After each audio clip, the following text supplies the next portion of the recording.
দিন ধরে ইউটিউবে একটা হেয়ার মাস্ক দেখছিলাম, মানে অ্যালোভেরা হেয়ার মাস্ক। তো আজকে ভাবলাম ওটাই ট্রাই করবো, গুগলেও এর ব্যাপারে একটু জানলাম।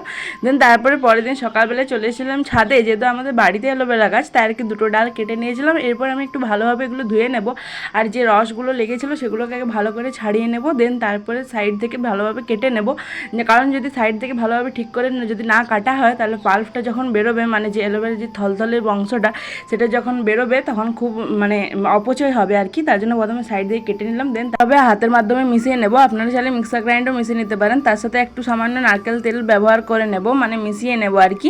তারপর চুলগুলোকে ভালোভাবে দু সাইডে ভাগ করে নেব, তার ফলে লাগাতে সুবিধা হবে। প্রথমে কিছু খানিকটা নিয়ে এবারে আমি মাথার যে গোড়াতে সেখানে লাগাবো, আর বাদ বাকিটা পুরোটাই চুলে লাগিয়ে নেব। দেখতে পাচ্ছেন কেমনভাবে লাগাচ্ছি, একদম পুরো ভাগ করে করে আপনারাও সেরকমভাবে লাগাবেন। দেন তারপরে আমি একটু চুলটাকে বেঁধে কিছুক্ষণ ধরে রেখে দিয়েছিলাম, আপনারা চাইলে নুড়ি করেও রাখতে পারেন, আমি যেহেতু একটু বাইরে যাবো তার জন্য আর কি। তারপরে আমি নিয়ে নিয়েছিলাম শ্যাম্পু। তো এটার ফাইনাল রেজাল্ট নেক্সট ভিডিওতে দেখাবে। তো আজকের জন্য ভিডিওটি এখানে শেষ করছি। ভিডিওটি ভালো লাগলে লাইক করবেন। Bye bye.